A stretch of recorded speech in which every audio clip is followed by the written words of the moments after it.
Le titre de cette méditation est « Le bleu d'azur ». Le bleu d'azur. On va aller ensemble dans l'histoire de Nombre 15, que sans doute vous connaissez toutes.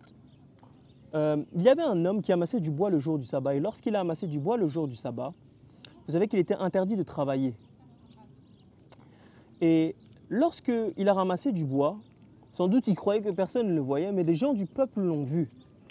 Ils ont vu que cet homme-là a ramassé du bois le jour du sabbat. Qu'est-ce qu'ont fait les gens du peuple? Ils sont partis voir Moïse et Aaron leur disant « Mais cet homme-là a transgressé le sabbat ». Donc, le peuple a décidé de lapider cet homme-là à cause de la transgression d'une loi. Donc, le sabbat qui fait partie des 10 commandements. Et Jésus-Christ, Dieu lui-même, va venir donner une instruction pour que cette chose-là ne se répète plus, donc il n'y ait plus de transgression de la loi. Il va parler à Moïse, le verset 37 au verset 38, et il va dire ceci. « L'Éternel dit à Moïse, « Parle aux enfants d'Israël et dis-leur qu'ils se fassent de génération en génération une frange au bord de leurs vêtements, qu'ils mettent un cordon bleu sur cette frange du bord de leurs vêtements. Et quand vous aurez cette frange, vous la regarderez et vous vous souviendrez de tous les commandements de l'Éternel pour les mettre en pratique, et vous ne suivrez pas les désirs de votre cœur et de vos yeux pour vous laisser entraîner à l'infidélité. » Pour éviter, mes frères et sœurs, que le peuple d'Israël retransgresse le sabbat, donc le commandement, l'un des commandements de Dieu, Dieu va leur dire de mettre une frange bleue, retenez bien ça, d'une couleur bleue sur le vêtement. Pour quelle raison? Pour se rappeler de tous les commandements de Dieu. Ce qui veut dire, mes frères et sœurs, que cette frange bleue, lorsque le peuple voulait ou sentait qu'il voulait transgresser la loi, il devait toujours regarder à cette frange bleue pour se souvenir de ce qui s'était arrivé, de ce qui était arrivé à l'homme qui avait transgressé la loi de Dieu, mais surtout pour se rappeler des commandements de Dieu dans leur vie. Ce qui veut dire que le bleu, mes frères et sœurs, dans la Bible, est lié aux 10 commandements de Dieu. Comment le voir autre part dans la Bible? Dans Ézéchiel 1, à partir du verset 26, on nous montre la vision du trône de Dieu. On nous dit que sur ce trône-là, il y avait du saphir, mes frères et sœurs. Donc sur le trône de Dieu, on nous dit qu'il y avait du saphir. Maintenant, question, quelle était la couleur du saphir? Lorsqu'on parle d'une pierre précieuse qu'on appelle le saphir, de quelle couleur est cette pierre? Mes frères et sœurs, c'est aussi du bleu. Vous vous rappelez que dans Exode, lorsque on avait mis les vêtements de Aaron, on nous disait que l'une des couleurs qu'il y avait sur les vêtements d'Aaron, c'était aussi le bleu, mes frères et sœurs.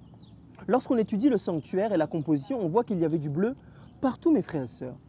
Qu'est-ce que la Bible ici est en train de nous enseigner? Sur le trône de Dieu, il y a aussi du bleu. Mes frères et sœurs, la Bible répond dans Psaume 97, le verset 2.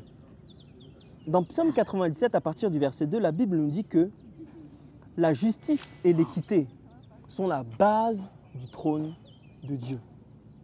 On nous dit que la justice est la base du trône de Dieu. Et on nous dit dans Ézéchiel 1, le verset 26, qu'il y a du saphir sur le trône de Dieu. Qu'est-ce que symbolise la justice dans la Bible? Oui, il y a la justice de Christ, mais qu'est-ce que symbolise la justice dans la Bible? Dans Psaume 119, à partir du verset 172, la Bible nous dit que ta loi est justice. Donc lorsque la Bible nous dit que la base du trône de Dieu est l'équité et sa justice, la Bible est simplement en train de dire que la base de Dieu, la base de son trône, n'est autre que sa loi, donc les 10 commandements. Ici, mes frères et sœurs, on voit un rapport entre le bleu et les commandements de Dieu. Le bleu, mes frères et sœurs, comme dans l'histoire dans Nombre 15, devait symboliser l'obéissance aux 10 commandements. Maintenant, mes frères et sœurs, vous n'avez pas remarqué quelque chose. Regardez par exemple ici en Italie. Nous voyons l'eau qui est bleue, mes frères et sœurs. Et nous voyons aussi le ciel qui est bleu.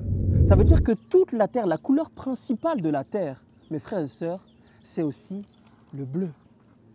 Est-ce que vous pensez, mes frères et sœurs, que Dieu est un Dieu qui crée au hasard?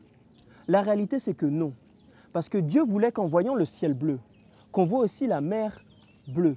On se rappelle, mes frères et sœurs, qu'il y a une loi, que Dieu a une loi qui régit toutes choses, mes frères et sœurs. Et ce qui est impressionnant avec le ciel, mes frères et sœurs, c'est que la pluie, mes frères et sœurs, dans la Bible n'est arrivée qu'à partir de Genèse 7. Parce que dans Genèse 2, mes frères et sœurs, il n'y avait pas de pluie.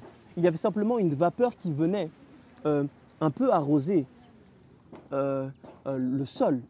Mais il n'y avait pas de pluie. La pluie est arrivée seulement après le péché, mes frères et sœurs.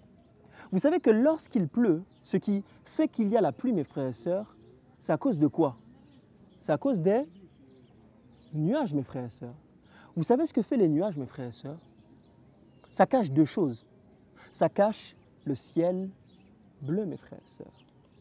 Donc, Satan est venu avec cette chose, mes frères. Lorsque nous avons des nuages dans notre vie, mes frères et sœurs, d'une manière symbolique et spirituelle, c'était pour faire en sorte qu'on oublie les commandements de Dieu dans notre vie, mes frères et sœurs. Mais ça ne s'arrête pas là. Parce que les nuages, mes frères et sœurs, cachent autre chose. Ça ne cache pas seulement le bleu magnifique du ciel, mais ça cache aussi le soleil. Qu'est-ce que représente le soleil dans la Bible, mes frères et sœurs?